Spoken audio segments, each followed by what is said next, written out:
Welcome, ladies and gentlemen, to the first of two videos for Lesson 10, the American Civil War. This is such a huge topic and so much detail that's critical for us to understand that it really takes two videos to do it.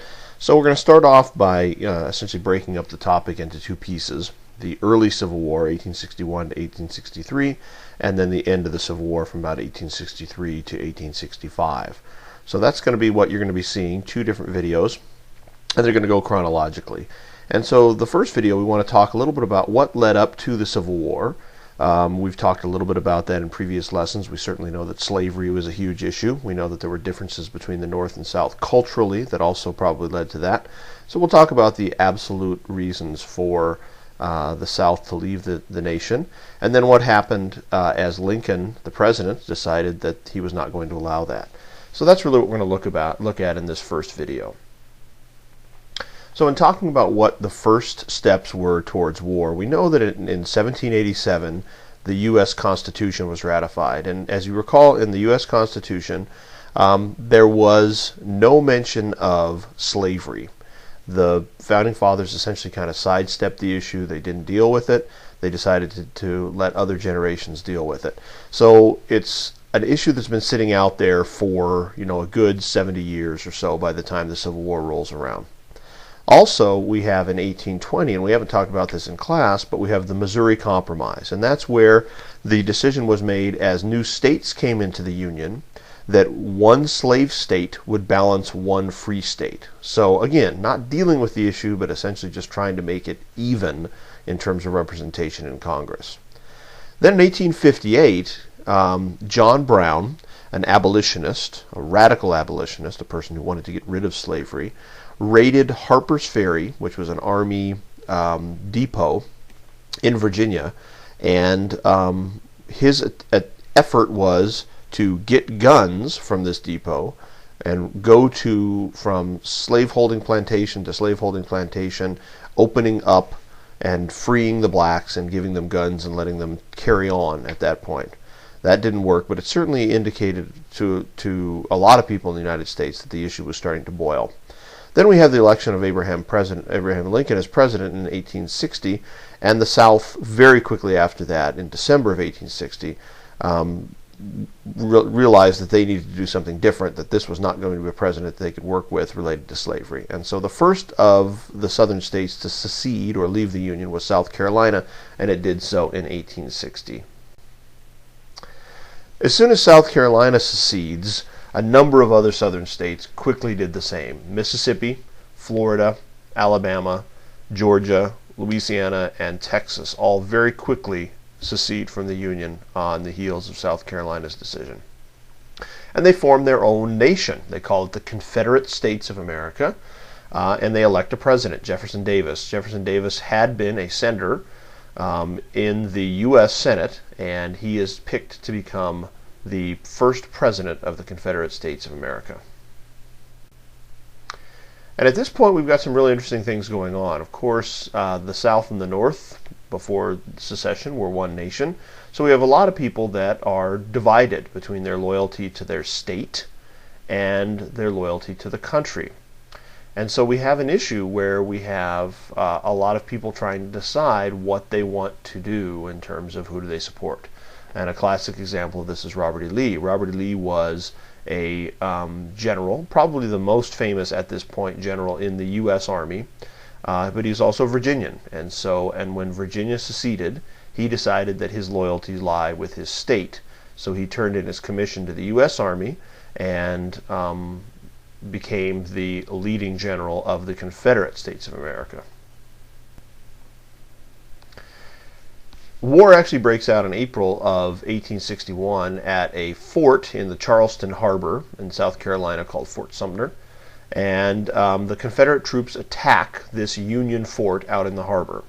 The Union general, Union being north, Confederate being the south, the Union general, Major Anderson, surrenders to the Southern general, General Pierre Beauregard, and that is the first major battle of the Civil War.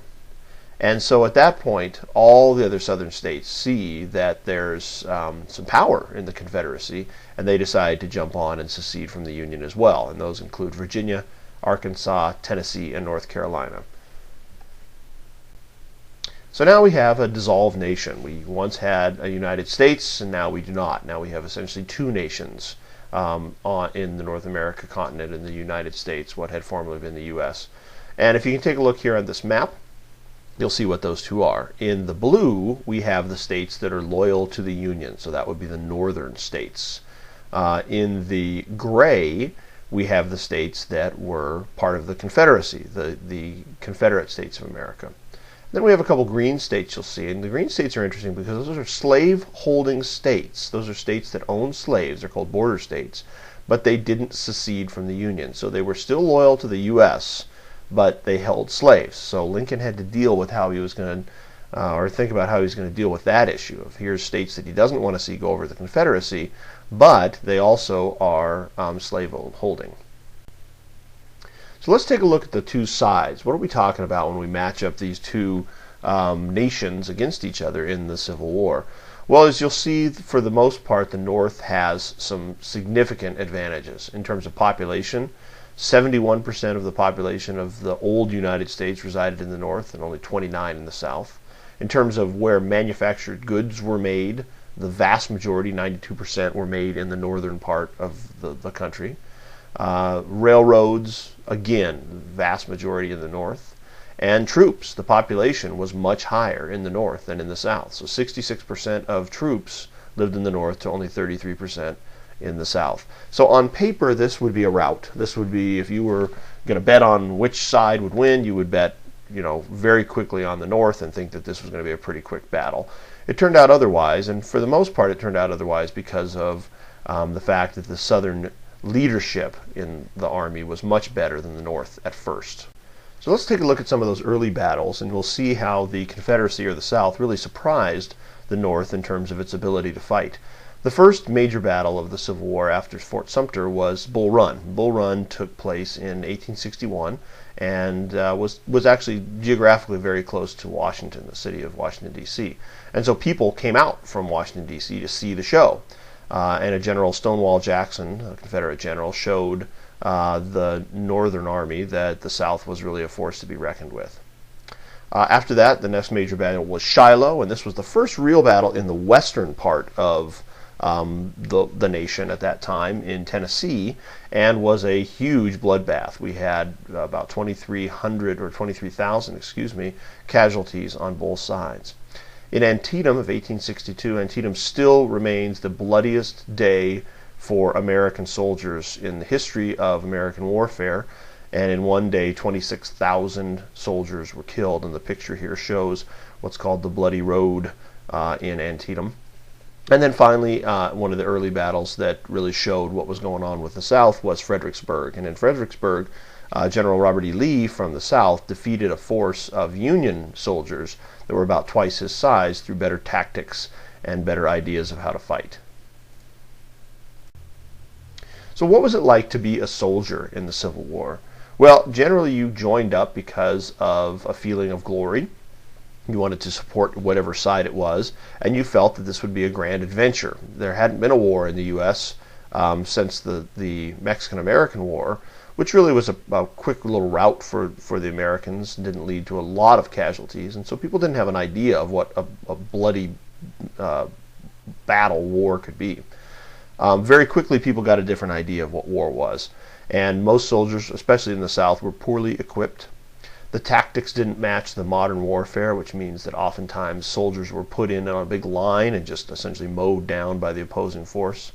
There was disease everywhere. These are camps of lots and lots of people that were poorly fed and poorly clothed, so disease was huge, and prisoners of war were treated terrible. So if you were caught by the opposing force, especially if you were caught by the South, your lot was awful. So that's a little bit of information related to what was going on in the Civil War in the early years.